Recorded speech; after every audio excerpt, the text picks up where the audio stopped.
ये कहानी है मैटियो विडाल नामी एक लॉ स्टूडेंट की, जो बिल्कुल शरीफ है, एक मक्खी भी नहीं मार सकता, मगर जेल के गुंडों ने उसे वहसी दरिंदा बनने पर मजबूर कर दिया। वैसे ये कहानी इजी टू वॉच नहीं है। ये सीरीज आपको हर मोड़ पर चौंकाएगी, बशर्ते हर मिस्ट्री खुलने तक आपको पेशेंस रखना होगा, तभी जाके कुछ समझ आएगा। आज कॉलेज के लड़कों ने ग्रेजुएशन पार्टी रखा है, जहां मैटियो विडाल यानी मैट और उसका बड़ा भाई इस्मा भी आए हुए हैं। वैसे देखा जाए तो मैट पढ़ाकू टाइप का बंदा है, उसे पार्टी वगैरह बिल्कुल नहीं पसंद, मगर अपने भाई इस्मा का मन रखने के लिए उसकी जिद पर वो इस पार्टी में आया है। अभी पार्टी का माहौल गर्मा ही रहा था कि उससे पहले ही वो अपने भाई को बोल यहाँ से जाने लगा। इतने में उसे एक लड़की दिखी जो किसी और लड़के के साथ डांस कर रही थी, मगर उसकी नजर मैट पर ही टिकी थी। देखते ही देखते वो उसके करीब आ गई, बात विचार हुआ और फिर दोनों एक साथ डांस करने लगे। उस लड़की का नाम था ईवा। जिस लड़के के साथ ईवा यहाँ आई थी, वो ईवा को मैट के साथ देख परेशान होकर इस्मा को हड़काने लगा कि उसका भाई उसकी दोस्त को परेशान कर रहा है, लेकिन वो दोनों तो फुल मौज में दिख रहे थे। उनको एक साथ देख ह्यूगो की ही सुलगी पड़ी थी। शायद वो ईवा को पसंद करता था पर बताया नहीं था। इस बात को लेकर बखेड़ा शुरू हो गया। ह्यूगो और इस्मा दोनों के दोस्त आपस में ही भिड़ गए। मैट बीच बचाव करने आया तो उसकी एक डैनी नामी लड़के से भिड़ंत हो गई। आनन फानन में मैट डैनी को ढकेल दिया, उसका सिर पत्थर से जा टकराया और डैनी की सांसें वहीं थम गई। किसी को अंदाजा भी नहीं था कि इतना बड़ा कांड हो जाएगा। डैनी के मॉम डैड को इस कदर रोते बिलखते देख उसे दया आ रही थी। वो उनको गले लगाकर बता देना चाहता था कि उसने ये जानबूझकर नहीं किया और वो उनका दर्द समझता है। खैर, उसके ऊपर मर्डर का चार्ज लगा। जज के सामने ईवा और ह्यूगो और बाकियों ने गवाही दी, जिसके तहत जज ने उसे बिना इरादन जान लेने के लिए 4 साल की सजा सुनाई। लेकिन इस पर भी डैनी के डैड खुश नजर नहीं आ रहे थे। जेल में मैट को पहली बार पता चला कि डर किस चिड़िया का नाम है। वहां के दबंग कैदी नए कैदियों को डराते धमकाते ताकि आगे चलकर वो उनके सामने खड़े होने की जुर्रत न करें। ये सब जिल्लत झेलते हुए उसे हर रोज ख्याल आता कि अगर वो ईवा के चक्कर में न पड़ता और घर चला गया होता तो ये सब कभी न होता। धीरे धीरे करके वो अंदर से मजबूत बनता चला गया। बीच बीच में उसका भाई इस्मा और उसकी वाइफ मारा भी उसकी खोज खबर लेने जेल आते रहते थे। मारा प्रेग्नेंट थी और मैट जल्द ही अंकल बनने वाला है, बताया उसने। एक रोज मैट को जेल से एक दिन की छुट्टी मिली, लेकिन उसकी किस्मत इतनी खराब थी कि उसी दिन एक कार एक्सीडेंट में उसके मॉम डैड चल बसे। शाम को ये गम भुलाने के लिए एक बार में गए, जहां पर मैट को एक लड़की मिली। उसका नाम था ओलिविया कोस्टा। वो दोनों देर रात तक एक साथ रहे। दोनों की आपस में खूब जमी और मैट ने अगले दिन ओलिविया से मिलने का वादा भी किया, ये जानते हुए कि कल तक वो जेल में होगा। मगर उसने ओलिविया को जेल वाली बात नहीं बताई। जेल में ओलिविया के बारे में ही सोचता रहा कि वो उसका इंतजार कर रही होगी। उसे यकीन था कि फिर वो ओलिविया से कभी नहीं मिल पाएगा, मगर वो पूरी तरह से गलत साबित हुआ। 2 साल बाद जब वो सजा काट कर बाहर निकला तो उसके भाई इस्मा ने उसे अपने लॉ फर्म में काम दे दिया। एक केस के सिलसिले में उसे एक कंसल्टेंसी फर्म से लोगों को चुनने के लिए भेजा। एक बार फिर ओलिविया उसके सामने थी। 2 साल बीतने के बाद भी वो एक दूसरे को भुला नहीं पाए थे। मैट ने उसे एक बनावटी कहानी सुनाई कि वो उस रोज उससे क्यों मिलने नहीं आ पाया था। फिर इनके लगातार मिलने का सिलसिला शुरू हुआ। 4 साल तक रिलेशनशिप में रहने के बाद दोनों ने शादी भी कर ली और अब एक नई शुरुआत की उम्मीद लेकर वो अपने शहर के नए घर में शिफ्ट होने आए। यानी देखा जाए तो उस घटना को गुजरे हुए 8 साल हो चुके हैं। इन सब के बीच कोई था जो उन पर नजर रख रहा था। लगा कि इनकी लाइफ पटरी पर आ गई, सब कुछ परफेक्ट है। अगले दिन इस्मा रोज की तरह ऑफिस के लिए निकला, लेकिन उसे ब्रेन हैमरेज हो गया। अपनी बीवी मारा और 2 बच्चों को पीछे छोड़ वो जा चुका था। मैट को एहसास हुआ कि लोगों के बुरे कर्म कभी उनका पीछा नहीं छोड़ते, तो ओलिविया को बता दिया कि कॉलेज टाइम में उससे एक एक्सीडेंट हो गया था, जिससे एक लड़के की जान चली गई। इसके लिए ओलिविया उसे छोड़कर जाना चाहे तो जा सकती हैं, मगर वो उसे नहीं छोड़ी। जेल से बाहर निकलने के 4 साल बाद फाइनली उसे एक खुशखबरी मिली, वो बाप बनने वाला था। दोनों काफी खुश थे। इतने में मैट की नजर डैनी के डैड पर पड़ी। 8 साल पहले का वो मंजर उसके दिमाग पर घूमने लगा। वो तो अपने होने वाले बेटे को लेकर बहुत खुश था, लेकिन डैनी के मॉम डैड का क्या, जिन्हें उसने जिंदगी भर का सदमा दे दिया। और फिर वो मंजर उन्हें याद दिलाते रहने के लिए इतने सालों बाद वापस अपने शहर लौट आया। खैर, अब क्या ही कर सकते हैं। अब से 2 महीने बाद ये एक घर देखने गए। इलाका बिल्कुल शांत तथा घर भी काफी शानदार था, इसलिए इन्हें एक झटके में ये घर पसंद आ गया। यही से कुछ घरों के अंतराल पर मैट की भाभी मारा का भी घर था। यानी इनके होने वाले बच्चे के लिए भी बढ़िया ही था कि इनका बच्चा अपने कजन के साथ साथ खेलते हुए बड़ा होगा। इन्हीं सब बातों के बीच ओलिविया के पास ऑफिस से कॉल आया। वो एकांत में जाकर उस शख्स से बात करने लगी। तभी सामने वाले 15 नंबर मकान में ह्यूगो और ईवा दिखे। अब वो दोनों साथ थे। एक पल को लगा कि उसे ये मकान नहीं खरीदना चाहिए, फिर लगा कि उस घटना को 8 साल बीत चुके और उसने वो जानबूझकर नहीं किया था, तो किसी से क्यों ही भागना। वही ओलिविया को ऑफिस वर्क के सिलसिले में तत्काल बर्लिन जाना था।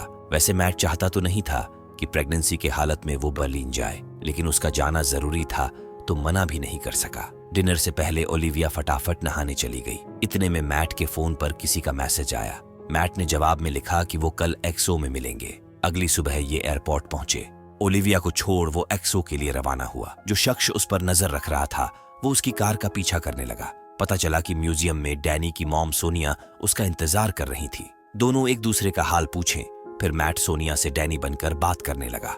इसके बाद सोनिया बैंक के लिए निकल गई तथा मैट ऑफिस मीटिंग अटेंड करने पहुंचा। मीटिंग के दरमियान ही उसके पास ओलिविया ने एक अनजान शख्स की फोटो भेजी। खाली होने के बाद मैट ने ओलिविया को मैसेज किया कि ये शख्स कौन है करके, लेकिन उसका कोई जवाब नहीं आया। मैट ने तुरंत कॉल मिलाया, उसने कॉल भी रिसीव नहीं किया। अगले पल वो ओलिविया के ऑफिस कॉल मिलाया कि ओलिविया बर्लिन के जिस होटल में रुकी है वहां का फोन नंबर चाहिए। ओलिविया के असिस्टेंट ने बताया कि उनके ऑफिस वर्क का कोई भी मीटिंग वो रेडिसन अलेक्जेंडर प्लेट्स नामी होटल में होता है। वही का नंबर उसने मैट को भेजा। होटल की रिसेप्शनिस्ट ने अपने गेस्ट लिस्ट को चेक किया, लेकिन ओलिविया कोस्टा नामी कोई भी गेस्ट उनके यहाँ नहीं रुकी। ये सुनते ही मैट की टेंशन और बढ़ने लगी। ऊपर से कोई अनजान कार उसका पीछा करके अलग ही परेशान करे जा रहा था। इतने में ओलिविया के फोन से एक वीडियो मैसेज आया जिसमें वही फोटो वाला शख्स वीडियो शूट कर रहा था। पहले उसने ओलिविया का सैंडल दिखाया, वही साइड में उसके कपड़े वगैरह भी थे। कुछ देर बाद एक और मैसेज आया जिसमें वो नंगू पंगू सोई हुई थी। उसके पास में वो फोटो वाला शख्स भी था, वो भी बिना कपड़ों के। मैट के मन में चलने लगा कि शायद ओलिविया उसको चीट कर रही है। झट से फोन मिलाया। इस बार कॉल रिसीव हुआ, मगर कॉल पर ओलिविया नहीं थी। कॉल पर जो भी शख्स था उसने बताया कि वो उस शख्स से बात कर रहा है जो उसकी बीवी के सबसे गहरे राज जानता है। फिर कुछ डिमांड किए बिना ही फोन कट कर दिया। मैट कुछ समझ पाता, इतने में उसकी नजर उस कार पर पड़ी। वो तुरंत उसकी तरफ भागा, लेकिन उस कार में बैठा शख्स भागने के बजाय मैट को टक्कर मार दिया।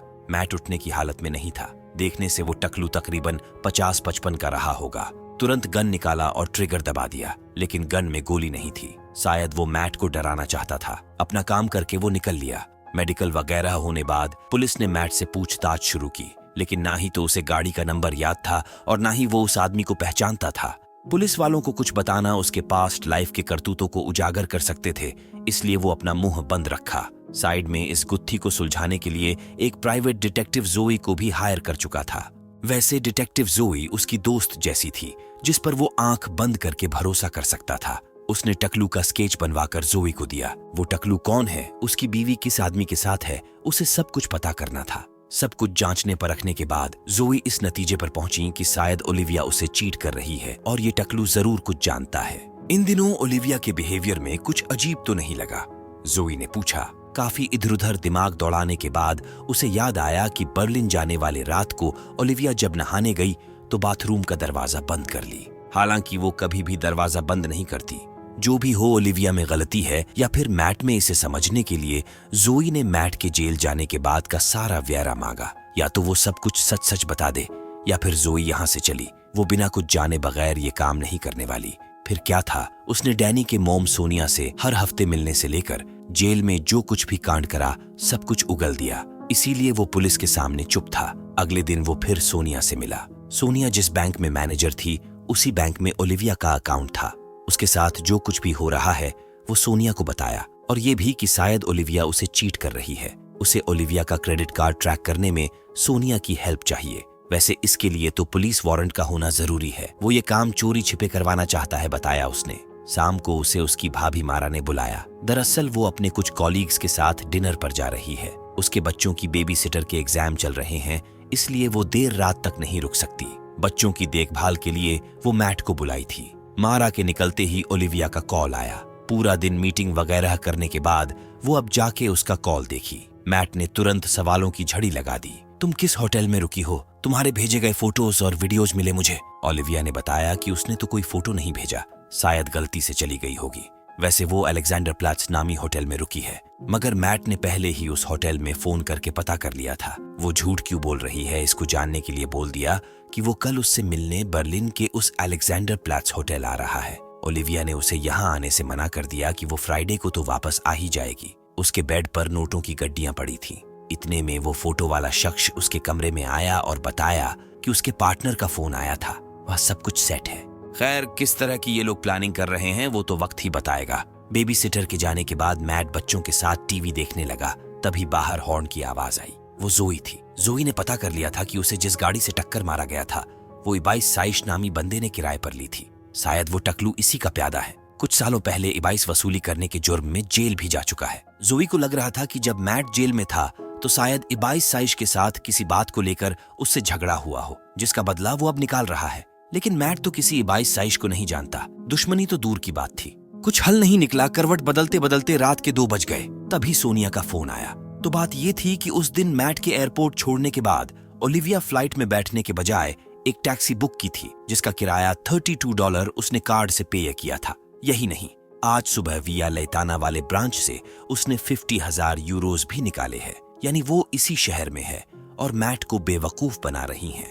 50,000 यूरोज, ये तो उन दोनों की सारी सेविंग थी। इतने पैसों का वो क्या करने वाली है? जो भी हो, सोनिया का हस्बैंड हायमी भी सोनिया पर शक करने लगा था। इतनी रात को उसका छिपकर किसी से बात करने की भला और क्या वजह हो सकती है? सुबह होते होते मारा भी लौट आई। इतने में मैट के पास एक अनजान नंबर से कॉल आया। उसकी आवाज सुनते ही मैट ने पहचान लिया। मैं जानता हूँ कि तुम्हारा नाम इबाइस साइश है। यानी उसकी पहचान अब मैट से नहीं छिपी। इबाइस फिर भी नहीं डरा और धमकाया कि अभी 30 सेकंड के अंदर कोई उसकी भाभी के घर का दरवाजा खटखटाएगा। अगर उसने अपनी बीवी ओलिविया के बारे में कुछ भी मुंह खोला तो वो जान से जाएगी। अगले ही पल डोर बेल बजा। ये जहां खड़े थे वही स्टैच्यू बन गए। कुछ सेकंड के बाद किसी ने अंदर एक कार्ड फेंका जिस पर लिखा था कि आप जब घर पर हो तो हमें संपर्क करें। ये मैसेज डालकर वो लेडी लौट ही रही थी कि तभी दरवाजा खुला। सामने मैट खड़ा था। दूसरी तरफ हम एक बच्ची को देखते हैं जो कि महज 7 की थी। अपने पेरेंट्स के झगड़े को इग्नोर करने के लिए टेप फुल वॉल्यूम में चालू कर बैग पैक कर रही थी। उसके पेरेंट्स का डिवोर्स हो चुका था। कोर्ट ने फैसला किया था कि उनकी बेटी लोरेना हफ्ते में सिर्फ 2 दिन अपने डैड के पास रहेगी। लोरेना के डैड इस फैसले से खुश नहीं थे। उन्हें कोई बीमारी थी, वो बिल्कुल अकेले पड़ चुके थे। वो चाहते थे कि उनकी लाडली बेटी हमेशा उनके साथ रहे, मगर लोरेना हफ्ते में 2 दिन रहकर अपने मॉम के घर चली जाती थी। इस बात से परेशान होकर वो गन निकाले। उधर लोरेना अपनी होमवर्क बुक लेने वापस आई। तभी एक गोली चलने की आवाज से पूरा कमरा गूंज उठा। उसके डैड इस दुनिया को छोड़कर जा चुके थे।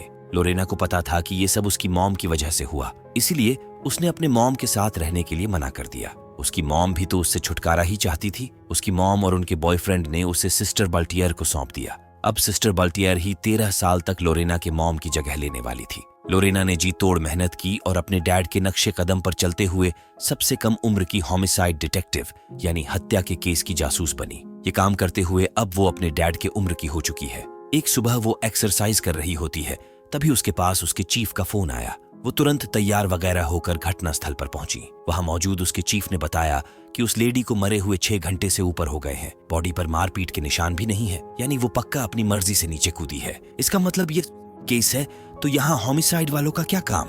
पता चला यहाँ की डायरेक्टर बाल्टियर ने जज से सिफारिश करके लोरेना को इस केस पर रखने के लिए काफी रिक्वेस्ट की। दरअसल वो नहीं चाहती थी कि ये बात न्यूज वगैरह में फैले। सिस्टर बाल्टियर ने लोरेना की 13 साल तक देखभाल की, इसलिए वो इस बोर्डिंग स्कूल के लिए इतना तो कर ही सकती हैं। जिस सिस्टर ने खिड़की से कूदकर जान दी उनका नाम था सिस्टर मारिया। आज सुबह जब वो अपने रूम से बाहर नहीं निकली तो उनकी खोज खबर लेने बाल्टियर गई। तब जाके सब कुछ पता चला। कमरे की जांच पड़ताल शुरू हुई तो सिस्टर मारिया के बेड पर एक लड़की की फोटो मिली जिसके पीछे लिखा था कि मुझको माफ कर देना। सिस्टर बाल्टियर इस फोटो वाली लड़की को नहीं पहचान रही थी। उनका कहना था कि सिस्टर मारिया बहुत ही धार्मिक स्वभाव की नेक दिल औरत थी, लेकिन पता नहीं क्या मसला हुआ कि उन्हें ये कदम उठाना पड़ा। लोरेना ने मारिया की पिछली जिंदगी के बारे में पूछा। जहां तक सिस्टर बाल्टियर को पता था, सिस्टर मारिया 15 साल तक सेंटा फेडेरिका कॉन्वेंट में थी जो जिरोना में है। जिरोना बोले तो स्पेन की एक सिटी है। पढ़ाने के अलावा कॉन्वेंट का सारा सामान सिस्टर मारिया ही मंगवाती थी। इस घटना के होने से पहले किसी को कुछ अजीब चीजें भी होती हुई नहीं दिखी, मगर वहां कॉन्वेंट की एक लड़की थी क्लॉडिया। उसके मन में कुछ तो चल रहा था। दूसरी तरफ हम एक अनजान लेडी को देखते हैं जो शायद कुछ कांड करके पुलिस से छिप रही होती है। उसकी लाइफ में कुछ सही नहीं चल रहा होता। साइकेट्रिस्ट को उसने बताया कि पास्ट में उसने अपने करीबी लोगों को तकलीफ दी है, शायद इसीलिए उसे ये घटिया जिंदगी मिली है। इधर सिस्टर मारिया की नोटबुक और उस फोटो की हेड राइटिंग मैच कर गई थी। यानी एक कहानी ये भी बनती है कि सिस्टर मारिया ने उस फोटो वाली लड़की को धोखा दिया, फिर सॉरी लिखकर माफी मांगी और कूद गई। वैसे फोटो वाली इंक काफी पुरानी है, तो इस कहानी का तो कोई तुक नहीं बनता।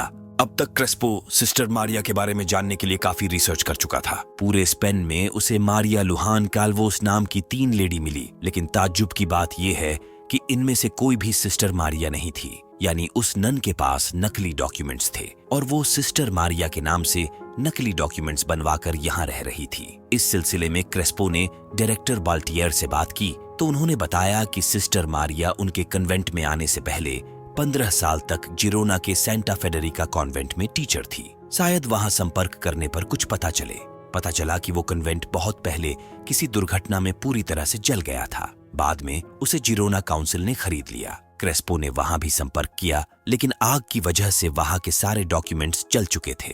तो आखिर कौन है ये नन जो नकली पहचान लेकर डायरेक्टर बाल्टियर के कॉन्वेंट में रह रही थी? ये मामला और पेचीदा होता जा रहा था। पोस्टमार्टम रिपोर्ट में पता चला कि उसने ब्रेस्ट इम्प्लांट करवाए थे, मगर नन तो ब्रह्मचारी होती है। ये किस टाइप की नन थी? इतना ही नहीं, जिस रात ये मरी उसके ठीक 2-3 घंटे पहले इसने किसी के साथ अपनी मर्जी से सेक्स की थी। उसके हाथों में लगे लुब्रिकेंट इस बात के सबूत थे। फिर 2 घंटे बाद खिड़की से कूद गई। उसके शरीर पर एक भी खरोच नहीं मिला। इससे तो यही पता चलता है कि शायद वो अपनी मर्जी से खिड़की से कूदी होगी। उसके पेट पर एक रोमन राजा हैनिबल के नाम का टैटू भी था। कुछ समझ नहीं आ रहा था कि ये अनजान औरत कौन है। रात को हम उस लड़की क्लॉडिया को देखते हैं जो कि घटना वाली एरिया में जाकर ताक झांक कर रही थी। तभी उसे सिस्टर बाल्टियर ने देख लिया। सुबह उससे पूछताछ की गई। उस रात कॉन्वेंट के रूल के हिसाब से क्लॉडिया को अपने रूम में अपने बेड पर होना चाहिए था, लेकिन वो चुपके से सहेलियों के साथ ब्रेसलेट गेम खेल रही थी। गेम के रूल के हिसाब से उन्हें एक बैंड चुनना होता है। बैंड के कलर के हिसाब से उन्हें टास्क मिलता है जिसे उन्हें पूरा करना पड़ता है। उस रात उसे ऐसा टास्क मिला जिसकी वजह से वो अब तक चुप थी। अगर मुंह खोलती तो उसका भी भेद खुल जाता कि वो किस तरह की वाहियात गेम खेलते हैं। क्लॉडिया की माने तो कन्वेंट में कभी ना कभी सबने ये ब्रेसलेट गेम खेला ही है। उस रात उसे जो भी टास्क मिला था उसको पूरा करके चुपके से अपने कमरे की तरफ जा रही थी। तभी किसी के आने की फुटस्टेप सुनाई दी, जिसे सुनकर वो छिप गई, क्योंकि इतनी रात को पकड़ी जाती तो जवाब देना पड़ता। तभी उसे एक औरत दिखी।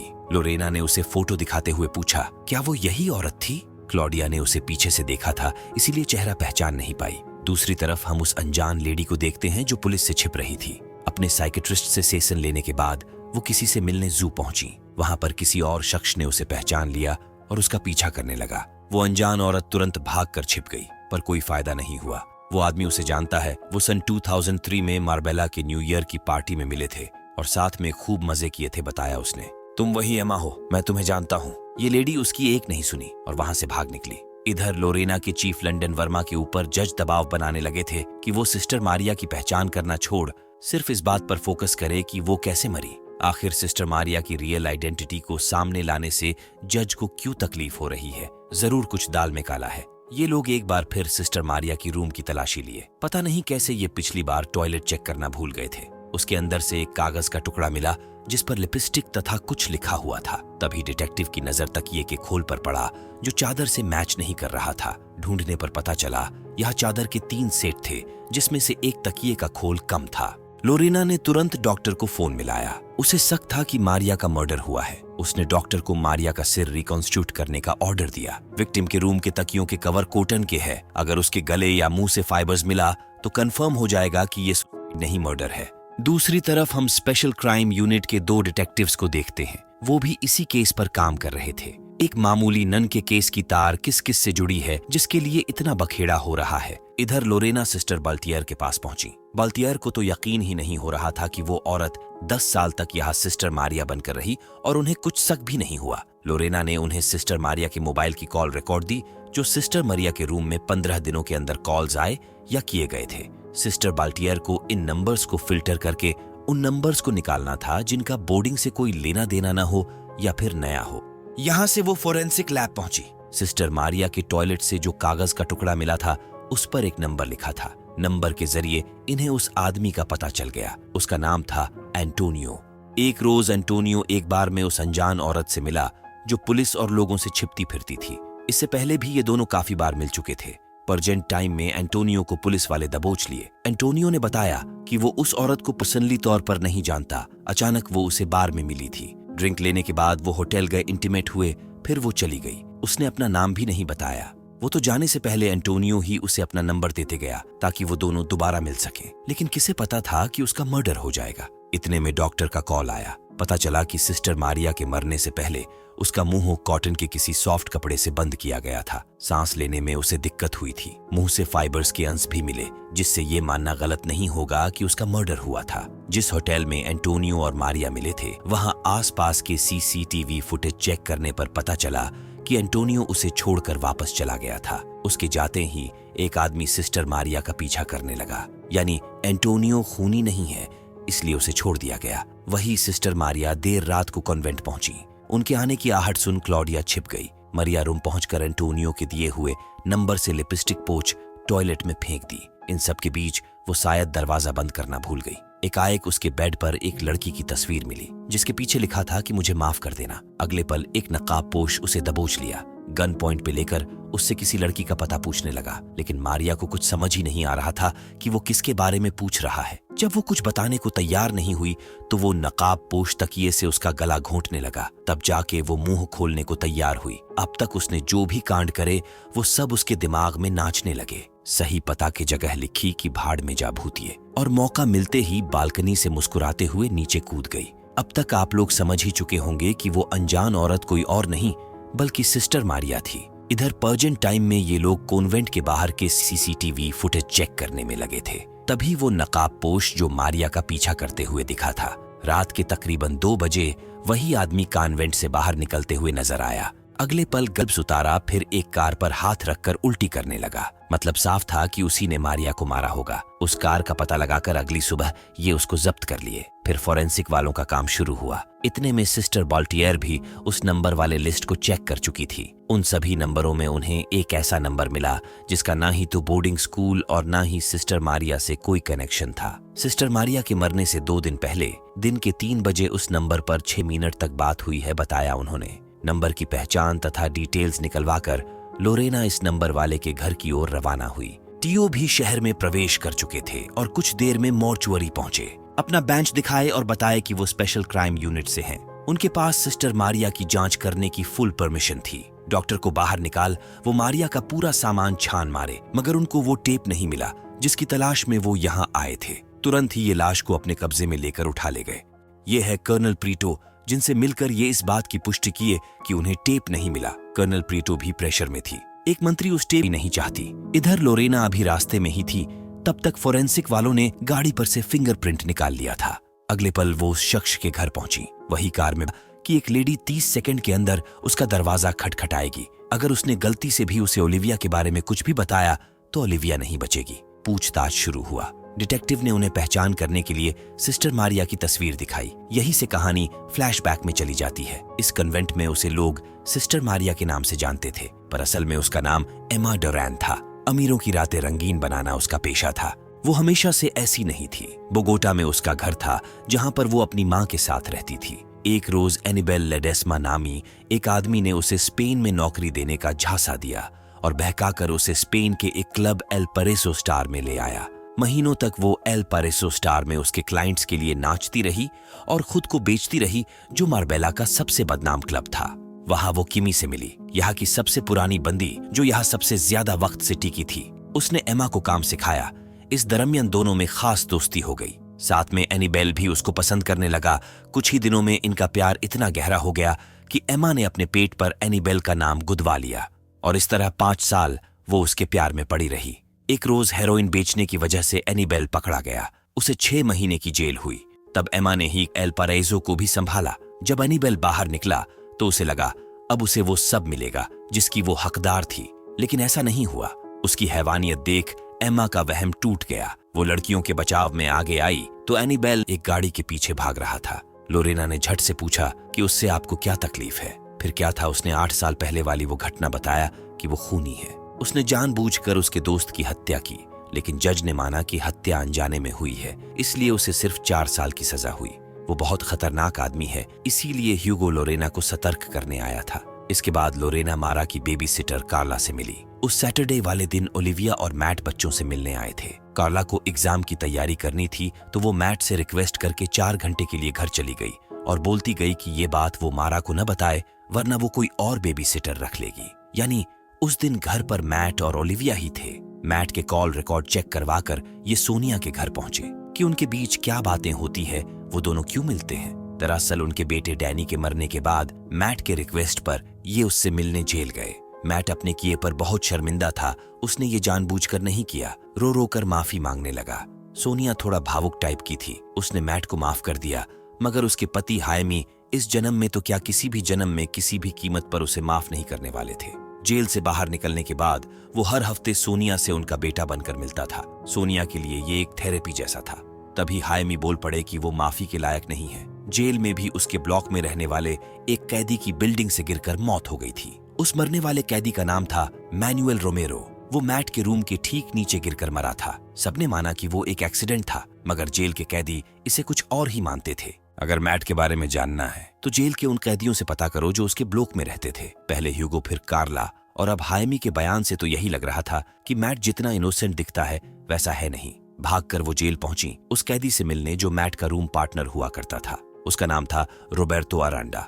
सबने माना कि रोमेरो गिरकर मरा था, लेकिन असली सच्चाई क्या है वही जानने के लिए लोरेना रोबर्टो से मिलने आई थी। रोबर्टो ने बताया कि जब मैट पहले दिन जेल में आया तो एक मक्खी भी नहीं मार सकता था, तो वही रोमेरो को ऐसे नए शरीफ बंदों को परेशान करने में मजा आता था। एक रोज तो हद ही हो गई, तो वो उन पर टूट पड़ा।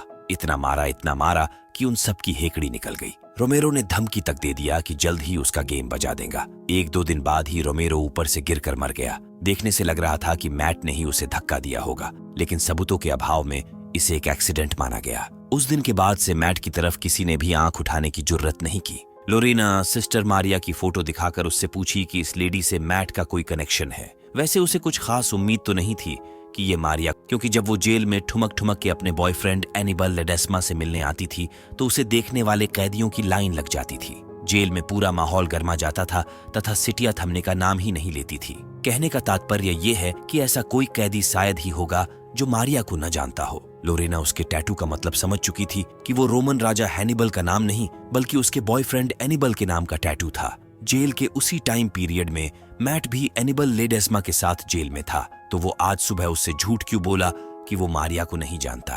खैर, जो भी हो, इतना तो तय था कि मैट को समझना आसान नहीं था। शाम को हम प्राइवेट डिटेक्टिव जोई को देखते हैं, जो ओलिविया को ढूंढने के काफी करीब पहुंच चुकी थी। वैसे उस रोज ओलिविया से फोन पर बात करने के बाद से उसका मोबाइल स्विच ऑफ हो गया था, जिसके बाद से ही मैट ने जोई से संपर्क किया। कहने का मतलब यही है कि अगर ओलिविया का फोन ऑन होता तो जोई उसे ट्रैक कर लेती। उस दिन ओलिविया $32 किराया देकर जहां तक जा सकती हैं, वहां तक के सारे होटल उसने मार्क कर लिए थे। वीडियो मैसेज में साफ दिख रहा था कि 22 रूम नंबर 2507 में रुका है। इन सारे होटल्स में सिर्फ 8 होटल्स में ही 2507 नंबर्स का कमरा था। जोई पहले ही उन होटल्स में फोन करके पता कर चुकी थी, लेकिन 22 के नाम से उन होटल्स में कमरा बुक ही नहीं था। जोई ने ओलिविया का लैपटॉप खंगाला तो पता चला कि कुछ दिन पहले गूगल पर रॉड्रिगो गलार्डो नाम सर्च किया गया था। दोबारा उसका नाम सर्च करते ही गायब भी था। आखिर इस टकलू रिटायर्ड पुलिस वाले के साथ ओलिविया का क्या कनेक्शन हो सकता है? मैट का तो माथा फिर गया। फिर उस रात की बात याद आई तो बाथरूम का शीशा खोलने लगा। शीशे के पीछे एक गन था। शायद इसे ही छिपाने के लिए ही ओलिविया उस रात बाथरूम लॉक की थी। पर उसकी शरीफ बीवी ये सब कर क्यों रही है? खैर, जोई फिर से उन 8 होटलों में राउंड मारने निकल पड़ी। दूसरी तरफ हम हायमी को देखते हैं, जो इतने सालों बाद फिर से अपने बेटे के कातिल के बारे में सुनकर अपने बेटे के वियोग में रोने जैसा मन बनाए बैठे थे। तभी किसी का कॉल आया और वो शूट बूट पहनकर निकल लिए। इधर स्पेशल क्राइम यूनिट के डिटेक्टिव टीओ अगिलार डायरेक्टर बाल्टियर से मिले। उनके पास सर्च वारंट तो था ही, साथ में एमा डोरैन मजाज का बैप्टिज्म सर्टिफिकेट भी था। धार्मिक कृत्य है जिसके द्वारा किसी व्यक्ति को चर्च की सदस्यता प्रदान की जाती है। मतलब बैप्टिज्म सर्टिफिकेट पर एमा का ओरिजिनल ही नाम था, लेकिन ये नाम बाल्टियर ने गुप्त रखा और एमा यहाँ सिस्टर मारिया के नाम से प्रचलित हो गई। ये बात डिटेक्टिव टीओ से छिपा नहीं था। अगर इतना पर भी बाल्टियर उसकी मदद करने के लिए राजी नहीं है तो टीओ ये भी जानता था कि वो कोलंबिया में किस तरह का काम किया करती थी। यहाँ से कहानी फ्लैशबैक में जाती है। जब एमा बल्थियर के पास मदद के लिए आई थी, एमा की मॉम और बल्थियर जिगरी दोस्त हुआ करती थी। बल्थियर के ऊपर एमा के मॉम का एहसान था, ऊपर से उसको जान का खतरा था, इसलिए वो उसे मना नहीं कर सकी। बल्थियर सच में सख्ते में आ चुकी थी कि ये डिटेक्टिव तो उनका पूरा भांडा फोड़ देगा, इसलिए वो उनकी हर प्रकार से सहयोग करने के लिए मान गई। टियो ने बताया कि एमा के पास एक टेप था जिसके चलते उसकी जान गई।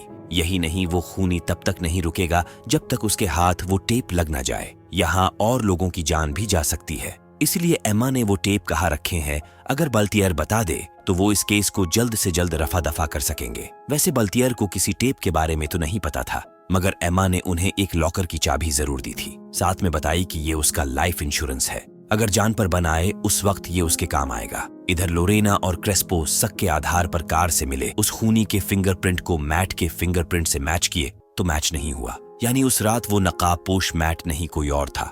इतने में ब्रिटिश पुलिस की तरफ से एक फैक्स आया, उस कार वाले फिंगरप्रिंट से एक स्पेनिश पुलिस ऑफिसर का फिंगरप्रिंट मैच कर गया था। यही टकलू जिसने मैट को धमकाया था उस रात एमा का पीछा कर रहा था, पक्का उसी ने एमा को मारा है।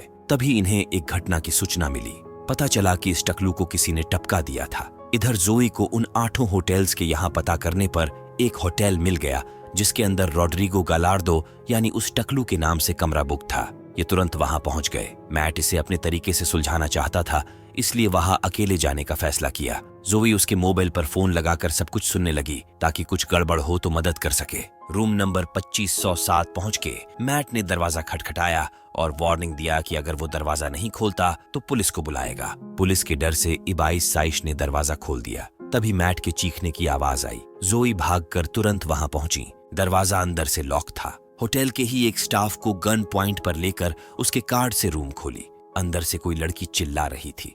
पता चला कि वो ओलिविया थी। मैट और इबाइस साइश दोनों रूम से गायब हो चुके थे। आखिर कहाँ गए वो दोनों? उस टेप के अंदर क्या है जिसके चलते मारिया की जान गई? कौन है वो मिनिस्टर जो टेप के लिए कर्नल प्रीटो पर दबाव बना रहा है? आखिर किसने उस टकलू को मारा? क्या लोरेना एम्मा के असली कातिल तक पहुंच पाएगी? ओलिविया किस तरह का खेल खेल रही है? जानने के लिए देखते रहिए।